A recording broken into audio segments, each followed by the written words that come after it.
প্রিয় দর্শক, সাজ্জাদ কাদিরের প্রীতি এবং শুভেচ্ছা নিন। এই মুহূর্তে আপনাদের সামনে কথা বলবো রাষ্ট্রপতি ক্যান্টনমেন্টে। রাষ্ট্রপতি সুরক্ষিত, প্রধান উপদেষ্টা কি অরক্ষিত, এই প্রসঙ্গটি নিয়ে আপনাদের সামনে কথা বলবো। আমি শিরোনামটা এভাবে এজন্যই বললাম যে সাম্প্রতিক সময়ে রাষ্ট্রপতির অপসারণ নিয়ে, রাষ্ট্রপতিকে হেনস্থা করা, বঙ্গভবন অ্যাটাক করা ইত্যাদি নানান খবর চাউর হয়েছে। এরই মধ্যে রাষ্ট্রপতি মোহাম্মদ শাহাবুদ্দিন গতকাল ক্যান্টনমেন্টে প্রেসিডেন্ট গার্ড রেজিমেন্টের 50তম প্রতিষ্ঠাবার্ষিকী বা সুবর্ণ জয়ন্তীর অনুষ্ঠানে অংশগ্রহণ করেছেন। আমি আবারও বলি যে সুরক্ষিত এবং অরক্ষিত কথাটি কেন বললাম।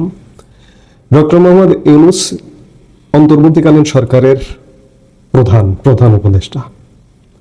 ডক্টর মোহাম্মদ ইউনূসের প্রতি গত 11 মাসে বাংলাদেশের মানুষের যে পরিমাণ ক্ষোভ বেড়েছে, বাংলাদেশের কোনো অন্তর্বর্তী সরকারের উপর এই পরিমাণ ক্ষোভ কখনো বাংলাদেশ দেখেনি। আজকে যেটি দেখছে, ডক্টর ইউনূস জনরোষের মুখে ক্ষোভ শুধু বাড়ছেই। এই জন্যই বললাম, রাষ্ট্র তাকে নিরাপত্তা দিচ্ছে, সেনাবাহিনী নিরাপত্তা দেবে, সেনাবাহিনী সহযোগিতা করবে, যাই হোক না কেন, কিন্তু জনগণ কর্তৃক তিনি সত্যিকার অর্থে অরক্ষিত। এই জন্য শিরোনামটি এইভাবে বললাম। আর যেটি কথা যে প্রেসিডেন্ট গার্ড রেজিমেন্টের অনুষ্ঠানে মহামান্য রাষ্ট্রপতি অংশগ্রহণ করেছেন, এটি নিঃসন্দেহে আসার কথা। আমাদের সাংবিধানিক প্রতিষ্ঠান, মর্যাদার প্রতিষ্ঠান বঙ্গভবন এবং রাষ্ট্রপতি তো শুধুমাত্র একটি ব্যক্তি নন, এটি প্রতিষ্ঠান হয়ে ওঠেন। সেই জায়গায় রাষ্ট্রপতির অবমাননা মানে বাংলাদেশের অবমাননা। সাম্প্রতিক সময়ে বাংলাদেশে এই ধরনের চর্চাগুলোই হচ্ছে, রাষ্ট্রপতিকে অবমাননা। বিগত 11 মাসে রাষ্ট্রপতিকে গৃহবন্দী করে রাখা হয়েছে। রাষ্ট্রপতি নিয়মিত কিছু রাষ্ট্রীয় দিবস ছাড়া গত 11 মাসে আসলে বেরি হতে পারেননি। বিজয় দিবস, শহীদ বুদ্ধিজীবী দিবস, 21শে ফেব্রুয়ারি ভাষা দিবস, আন্তর্জাতিক মাতৃভাষা দিবস এবং 26শে মার্চ আমাদের স্বাধীনতা দিবস, এই দিবসগুলোর ফর্মালিটিস পূরণ করবার জন্যই শুধুমাত্র রাষ্ট্রপতি গত 1 বছরে বের হয়েছিলেন। এমনকি 2 ঈদের নামাজও রাষ্ট্রপতিকে তার বঙ্গভবনের বাইরে বের হতে দেওয়া হয়নি। সেই জায়গায় রাষ্ট্রপতি একটি রাষ্ট্রীয় অনুষ্ঠানে অংশগ্রহণ করেছেন, এটি নিঃসন্দেহে ইতিবাচক। এবং রাষ্ট্রপতিকে আমন্ত্রণ জানিয়েছে প্রেসিডেন্ট গার্ড রেজিমেন্ট, যে প্রেসিডেন্ট গার্ড রেজিমেন্ট মহামান্য রাষ্ট্রপতি, প্রধানমন্ত্রী তাদেরকে নিরাপত্তা দেয়, সেটিরই প্রতিষ্ঠাবার্ষিকী ছিল গতকালকে। সেই প্রতিষ্ঠাবার্ষিকীর অনুষ্ঠানে অংশগ্রহণ করাটা বড় কথা। এবং রাষ্ট্রপতির প্রতি সামরিক বাহিনীর যে আস্থা, রাষ্ট্রপতির প্রতি যে আনুগত্য, সামরিক বাহিনীর প্রত্যেকটি অফিসার, নবীন অফিসার যখন ভাটিয়ারিতে ট্রেনিং নেন, তার ট্রেনিং সমাপনীতে রাষ্ট্রপতির প্রতি আনুগত্য, সংবিধানের প্রতি আনুগত্য, রাষ্ট্রপতিকে সুরক্ষা, সংবিধানকে সুরক্ষা দেবার শপথ নেন। এখন পর্যন্ত বাংলাদেশের সেনাবাহিনী সেই জায়গায় স্থির আছে। এটি আরেকবার আজকে যে জুলাই মাসে অস্থিরতা পরিকল্পনা করছে হায়ানারা, যে অগাস্ট মাসে অস্থিরতা পরিকল্পনা করছে হায়ানারা, সেই জুলাই মাসের 7 জুলাই মহামান্য রাষ্ট্রপতি প্রেসিডেন্ট গার্ড রেজিমেন্টের অনুষ্ঠানে অংশগ্রহণ করেছেন। এটি নিঃসন্দেহে রাষ্ট্রপতির প্রতি যে দৃঢ় আনুগত্য বাংলাদেশের সশস্ত্র বাহিনীর, সেনাবাহিনীর, সেটিরই বহিঃপ্রকাশ।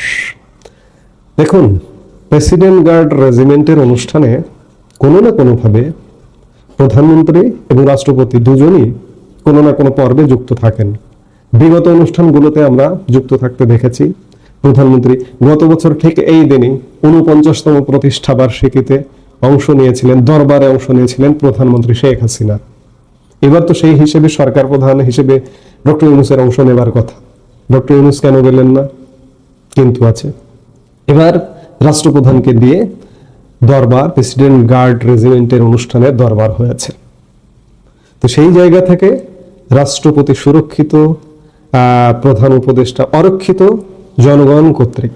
আমি খানিক আগে যেটি বললাম যে এতটাই অরক্ষিত যে গত 1 বছর সময়কালে রাষ্ট্রপতির প্রতি সরকারের বিভিন্ন শাখা থেকে কি পরিমাণ অসহযোগিতা, রাষ্ট্রপতিকে এক প্রকার একঘরে করে রাখা, এক প্রকার গৃহবন্দী করে রাখা, রাষ্ট্রপতির মিডিয়া কাভারেজ দেওয়ার ব্যাপারে অলিখিত বা লিখিত নিষেধাজ্ঞা জারি করা হয়েছে বাংলাদেশের সব মিডিয়ায়। সরকারি কোনো গণমাধ্যমে রাষ্ট্রপতি নেই, রাষ্ট্রপতির প্রেস উইং নেই। এই যে প্রেসিডেন্ট গার্ড রেজিমেন্টে অংশ নিয়েছেন, এটিও আমরা জানতে পেরেছি সেনাবাহিনীর আইএসপিআর, সেনাবাহিনীর ভেরিফাইড ফেসবুক পেজে প্রকাশের মাধ্যমে প্রকাশ করেছে। কিন্তু বাংলাদেশের কোনো সরকারি গণমাধ্যম, বাংলাদেশ সংবাদ সংস্থা, বাংলাদেশ টেলিভিশনে এই প্রেসিডেন্ট গার্ড রেজিমেন্টের অনুষ্ঠানে অংশ নেবার কিন্তু কোনো খবর নেই। বাংলাদেশের কোনো গণমাধ্যমে, মূলধারা গণমাধ্যমেও নেই। শুধুমাত্র আমি অনেকগুলো গণমাধ্যম আজকে সকাল থেকে দেখেছি, শুধুমাত্র যে মিডিয়ার প্রতি এই মুহূর্তে সমন্বয়কদের ক্ষোভ, ইস্ট ওয়েস্ট মিডিয়া গ্রুপ, বসুন্ধরার কালের কণ্ঠ এবং বাংলাদেশ প্রতিদিনে সেই নিউজটা দেখেছি, আর 2-1টি পত্রিকা এই নিউজটা এসছে। বাংলাদেশ সংবাদ সংস্থায় রাষ্ট্রপতি প্রধানমন্ত্রীর জন্য একটা আলাদা কর্নারই থাকে। বাংলাদেশ সংবাদ সংস্থার সেই পোর্টালে রাষ্ট্রপতির কোনো কর্নারই নেই, উধাও করে দেওয়া হয়েছে। কিন্তু যত একঘরে রাখুন, যত গৃহবন্দী রাখুন, এখনো পর্যন্ত ক্যান্টনমেন্টের ভূমিকাটা মনে হচ্ছে উজ্জ্বল। রাষ্ট্রপতির সুরক্ষায় তারা দৃঢ়। আইএসপিআর এর বিজ্ঞপ্তিতে যেটি বলা হচ্ছে যে সোমবার যথাযথ উৎসাহ ও উদ্দীপনার মধ্য দিয়ে প্রেসিডেন্ট গার্ড রেজিমেন্টের সুবর্ণ জয়ন্তীর তথা 50তম প্রতিষ্ঠা বার্ষিকী পালিত হয়। 1975 সালের 5 জুলাই স্বাধীন বাংলাদেশে গঠিত হয় প্রেসিডেন্ট গার্ড রেজিমেন্ট। 50তম প্রতিষ্ঠা বার্ষিকী উপলক্ষে মহামান্য রাষ্ট্রপতি মোহাম্মদ শাহাবুদ্দিন সকালে পিজিআর সদর দপ্তরে পৌঁছলে তাকে অভ্যর্থনা জানান সেনাবাহিনী প্রধান জেনারেল ওয়াকারুজ্জামান এবং পিজিআর কমান্ডার। মহামান্য রাষ্ট্রপতি পিজিআর এর কোয়ার্টার গার্ড পরিদর্শন শেষে পরিদর্শন বইয়ে স্বাক্ষর করেন এবং এই রেজিমেন্টে অফিসার ও জেসিওদের সাথে কুশলাদি বিনিময় করেন। এরপর তিনি শহীদ ক্যাপ্টেন হাফিজ হলে পিজিআর ও কর্মরত সকল অফিসার, জুনিয়র কমিশন অফিসার এবং অন্যান্য পদবীর সদস্যদের উদ্দেশ্যে দরবারে বক্তব্য রাখেন। বক্তব্যের শুরুতে তিনি পিজিআর এর সুবর্ণ জয়ন্তী উপলক্ষে সবাইকে তার আন্তরিক মোবারকবাদ ও শুভেচ্ছা জানান। তিনি সশ্রদ্ধ চিত্তে মুক্তিযুদ্ধে আত্মদানকারী বীর শহীদদের পাশাপাশি প্রেসিডেন্ট গার্ড রেজিমেন্টের 5 জন শহীদ সহ সকল প্রয়াত সৈনিকদের স্মরণ করেন এবং তাদের আত্মার মাগফিরাত কামনা করেন। এছাড়াও তিনি পিজিআর সদস্যদের একাগ্রতা, নিষ্ঠা, শৃঙ্খলাবোধ ও পেশাগত দক্ষতার প্রশংসা করেন এবং সর্বদা নেতৃত্বের প্রতি অনুগত থেকে অর্পিত দায়িত্ব সুষ্ঠুভাবে পালনের জন্য নির্দেশ প্রদান করেন। অর্থাৎ তিনি যথাযথ নিয়মে এই অনুষ্ঠানটিতে অংশগ্রহণ করেছেন। এই অনুষ্ঠানটিতে গত বছর মাননীয় প্রধানমন্ত্রী শেখ হাসিনা অংশগ্রহণ করেছিলেন। এবার পিজিআর এর অনুষ্ঠানে প্রধান উপদেষ্টা ডক্টর মোহাম্মদ ইউনূসের অংশগ্রহণের এতটুকু ছিটে ফোঁটাও খুঁজে পাওয়া যায়নি। এটি কেন? ক্যান্টনমেন্টের কি প্রধান উপদেষ্টার প্রতি আনুগত্যের কোনো শপথ নেই? প্রধান উপদেষ্টা সাংবিধানিক কোনো পদও নয়। সেই জায়গায় বাংলাদেশ থাকতে হলে রাষ্ট্রপতি থাকতে হবে, বাংলাদেশকে ভেনিশ করে দিতে হলে রাষ্ট্রপতিকে ভেনিশ করে দিতে হবে। আজকে হায়নারা যে পরিকল্পনা করেছে, সেই পরিকল্পনার সেই আশায় গুড়ে বালি যে এটি আমরা আশাবাদী হতেই পারি, আমরা আশা করতেই পারি, আশা করব, স্বপ্ন দেখব শেষ পর্যন্ত। আমি শেষ বিচারে এটি বলতে চাই যে এই প্রেসিডেন্ট গার্ড রেজিমেন্টের অনুষ্ঠানে অংশগ্রহণ করেছিলেন 7 জুলাই প্রধানমন্ত্রী শেখ হাসিনা। ঠিক 1 মাসেরও কম সময় পরে 5 অগাস্ট তার পতন হয়েছিল। এবার কি রিভার্স ঘটনা ঘটবে?